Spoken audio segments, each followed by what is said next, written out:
आपली चिंता क्षणाक्षणाला आहे सद्गुरु जनार्दनाला।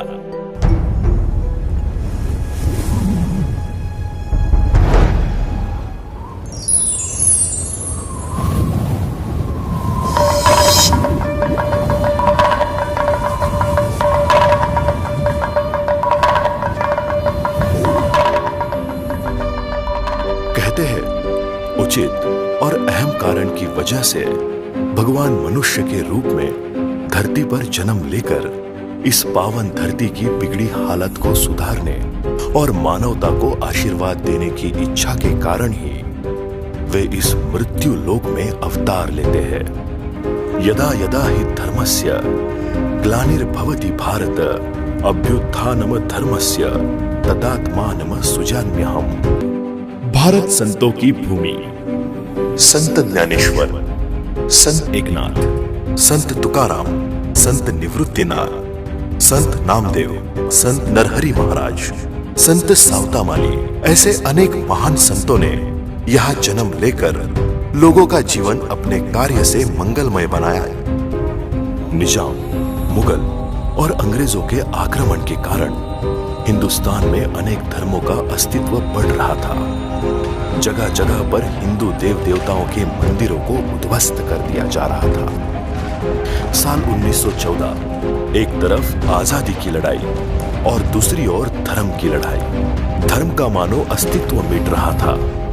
सब तरफ लोग परेशान थे, मानो किसी धर्म के मसीहा की तलाश में उनकी आंखें लगी थी। फिर एक साक्षात्कार हुआ।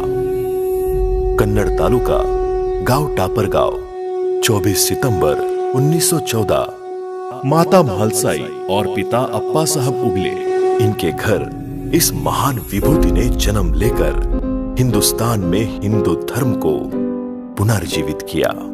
उस महान शिवात्मा का मानवावतार नाम था निष्काम कर्मयोगी श्री संत जनार्दन स्वामी। जब बसंत आता है तो प्रकृति मुस्कुराती है, और जब संत आता है तब संस्कृति मुस्कुराती है। जनार्दन स्वामी अपने दोस्तों के साथ शिवना नदी के तट पर जाकर रेत के छोटे छोटे शिवलिंग बनाकर उसकी पूजा करते। छोटी सी उम्र में ही वो शिव भक्ति में लीन हो चुके थे। बचपन से ही धर्म की ओर लगाव तो था, उसके साथ साथ सुबह सुबह गांव की प्रदक्षिणा और अकरा मारुति हनुमान जी को जलार्पण करने का रोजाना नियम ही बन गया था। काम, माता और भक्ति यही उनके जीवन में महत्वपूर्ण अंग थे। घर में भक्ति को होते हुए विरोध के कारण वो दुखी रहते थे। अब वो करंज गांव में आकर श्री माणिक शेठ झांबड़ के घर में वास्तव करने लगे थे। उनकी खेती का काम भी संभालने लगे। काम के साथ साथ वे लोगों में गीता, भागवत और हरिपाठ पहुंचाने का धार्मिक कार्य भी करने लगे थे। माणिक शेठ बड़े धार्मिक थे। विट्ठल का दर्शन लेने पंढरपुर गए। चंद्रभागा नदी में स्नान करके जैसे ही वे बाहर निकले तो जनार्दन उन्हें विट्ठल का दर्शन लेकर जाते हुए दिखे। कुछ देर वे संभ्रम के मारे हक्का बक्का रह गए। मन में ढेर सारे सवाल पैदा हो रहे थे। घर आते ही उन्होंने अपनी पत्नी को जनार्दन के बारे में पूछा तो उन्होंने कहा, परसों के दिन खेती में से पूरा मूंग अपने घर में लाकर रखा और कल खेती में हल चलाया।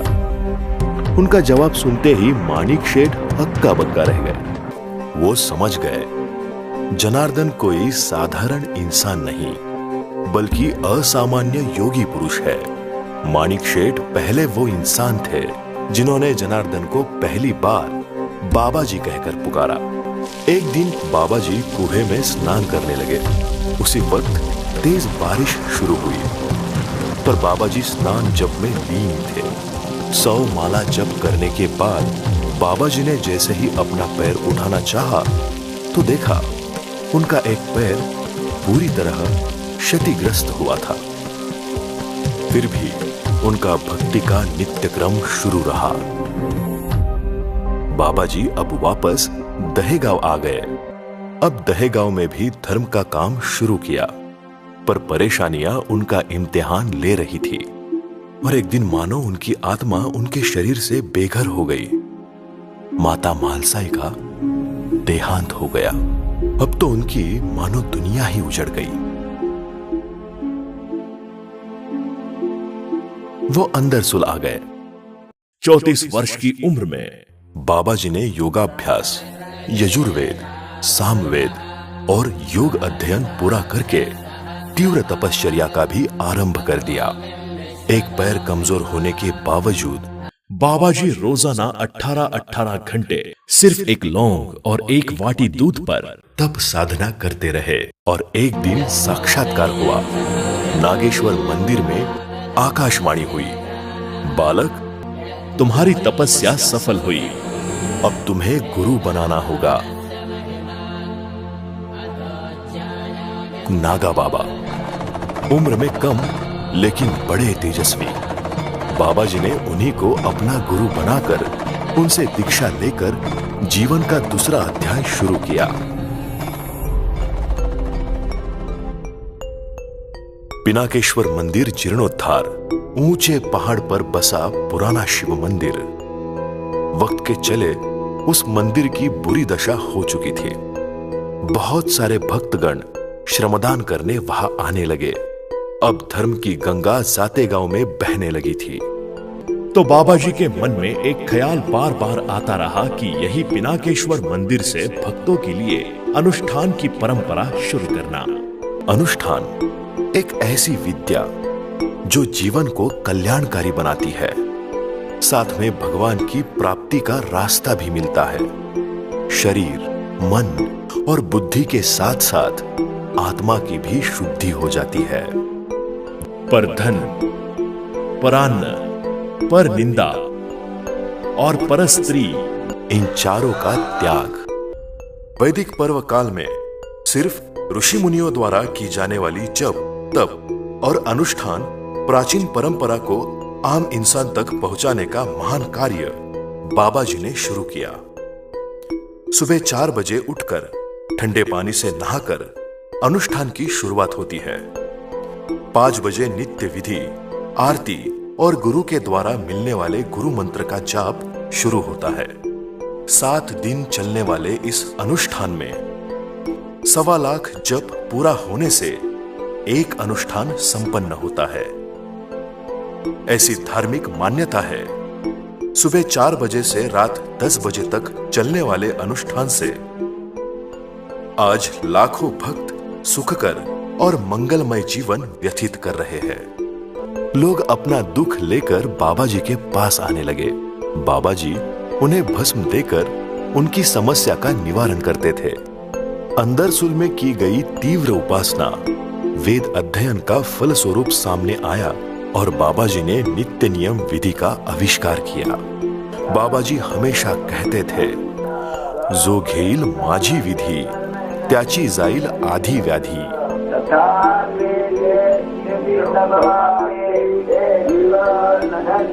आगे लक्ष्य था वेरूळ। बाबा जी वेरूळ आकर बसे। दान, दक्षिणा और श्रमदान से सिद्धेश्वर मंदिर का काम आरंभ हुआ। साथ ही में बाबा जी ने खेती की अहमियत को जानते हुए वहां पड़ी बंजर जमीन को लोगों के श्रमदान से उपजाऊ कर लिया। श्रमदान बाबा जी के कार्य का महत्वपूर्ण अंग। बाबा जी हमेशा कहते थे, माता हमें दुनिया दिखाती है, तो श्रमदान के निष्काम सेवा से अंतकरण शुद्ध होता है। साथ ही में शारीरिक स्वास्थ्य भी मिलता है। भक्ति हमें भगवान से मिलवाती है। एक महत्वपूर्ण कार्य बाबा जी जानते थे, पढ़ाई। जिस तरह भगवान श्री राम ने गुरु वशिष्ठ मुनि, भगवान श्री कृष्ण ने संदीपानी ऋषि से विद्या संपादन की, वही लुप्त हुई गुरुकुल परंपरा को बाबा जी ने शुरू करके पाठशाला का निर्माण किया। उनका संकल्प था कि पढ़ाई के साथ साथ संस्कार भी बच्चों पर होने जरूरी है। इसी के चलते बाबा जी ने वेरूळ में पाठशाला का निर्माण किया, जो आज प्राथमिक, माध्यमिक और उच्च माध्यमिक का रूप धारण कर चुकी है। बाबा जी का संकल्प था, 12 शिवालयों का जीर्णोद्धार, पंढरपुर और काशी में भक्तों के लिए आश्रम। उसी के चलते बाबा जी ने सिद्धेश्वर वेरूळ, जनेश्वर महादेव मंदिर संभाजीनगर, पारेश्वर महादेव मंदिर पालखेड़, काशी विश्वेश्वर पुनतांबा, हृदयेश्वर महादेव मंदिर त्र्यंबकेश्वर, ऐसे 9 शिवालयों का काम बाबा जी ने पूरा किया। साथ ही में पाठशाला, आश्रम, बंजर जमीन उपजाऊ करने का काम भी पूरा हुआ। ऐसे अनेक महान कार्य बाबा जी द्वारा किए जा रहे थे। गाय से क्या नाता है? गाय तो हमारी माता है।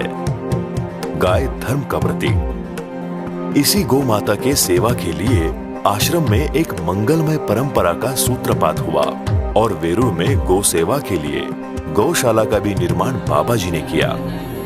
हिंदू संस्कृति में ऋषियों और संतों का महत्व भगवान स्वरूप माना जाता है। ऋषि सेवा एक ईश्वर सेवा मान्य है। इसी कारण से संतों के लिए निवास निर्माण किए। बाबा जी के मुख्य संकल्प है लोक कल्याणकारी अनुष्ठान, श्रमदान, अन्नदान, गौ माता पालन पोषण, गुरुकुल परंपरा का जतन करते हुए वेद पुराण का अध्ययन। ऋषि और कृषि यही ईश्वर सेवा है। ऐसे लोक कल्याणकारी कार्य का निर्माण करते हुए एक नए परिवार का निर्माण हुआ। जय बाबा जी भक्त परिवार। धर्म करा त्याने देवही येईल खरा। धर्म पांडवांनी केला, देव अंगी राबविला। धर्माविना नाही गती, धर्म जीवाचा सोबती। धर्म का कार्य निरंतर करते करते करोड़ों लोगों को शिव भक्ति का मार्ग देकर, अपनी दैवी शक्ति से उनके दुखों को मिटाकर। नासिक के आश्रम में 10 दिसंबर 1989 को गीता जयंती ब्रह्म मुहूर्त पर भगवान शिव के प्रिय प्रदोष काल में बाबा जी ब्रह्मलीन हो गए। 11 दिसंबर 1989 को सुबह लाखों भक्तगण और साधु संतों की उपस्थिति में बाबा जी को कोपरगांव आश्रम में समाधिस्थ किया गया।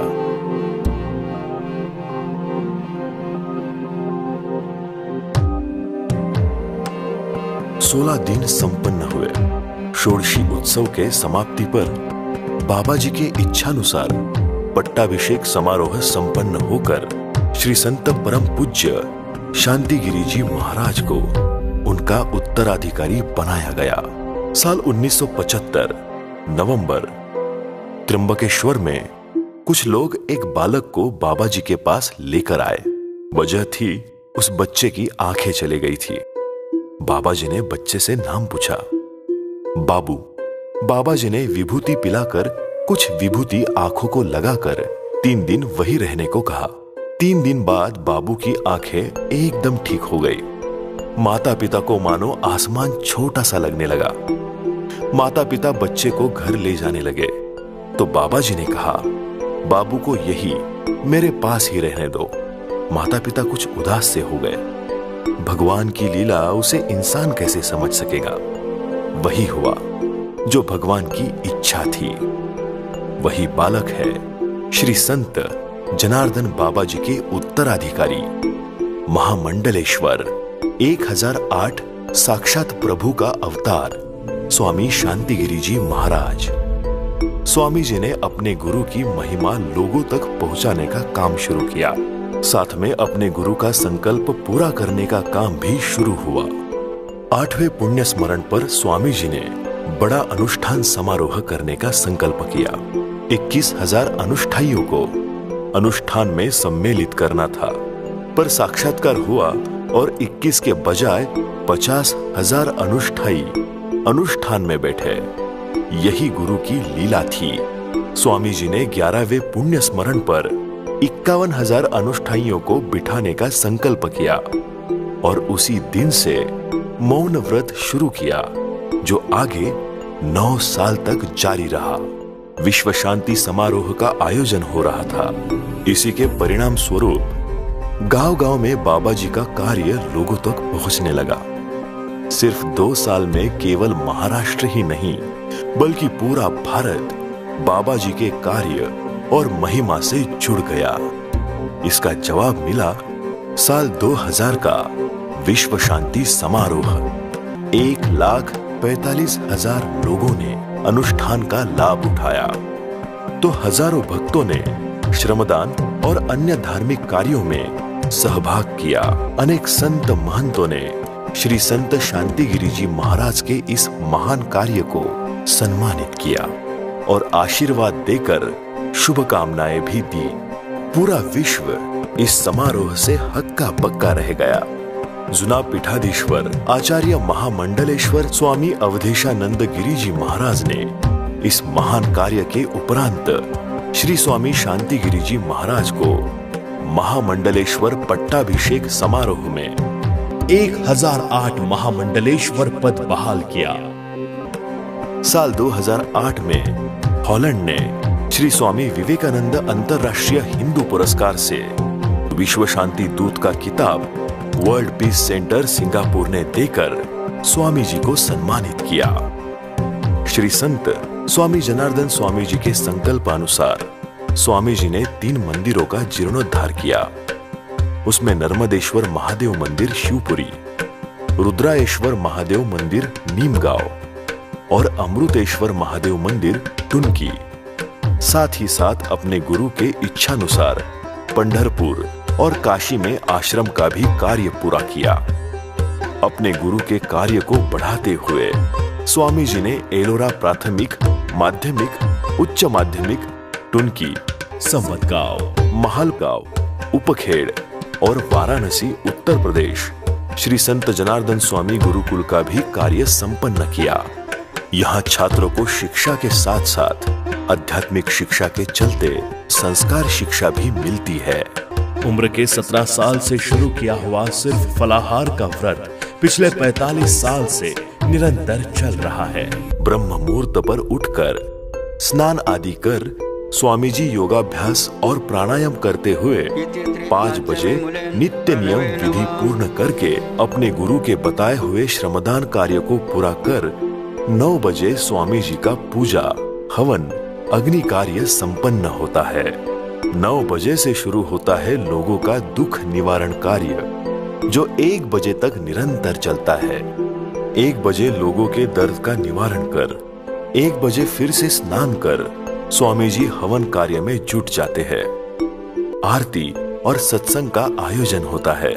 10 बजे से सभी आश्रम, गुरुकुल आदि का जायजा लेकर स्वामी जी 11 बजे विश्राम के लिए अपने कुटिया में चले जाते हैं।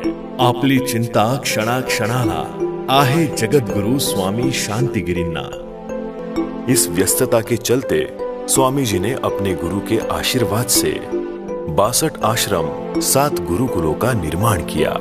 तो अभी कई जगह पर भक्तों के सुविधा के लिए और भी कार्य चल रहे हैं। नासिक में एक अभूतपूर्व शिवालय इसी कार्य का एक अंग है।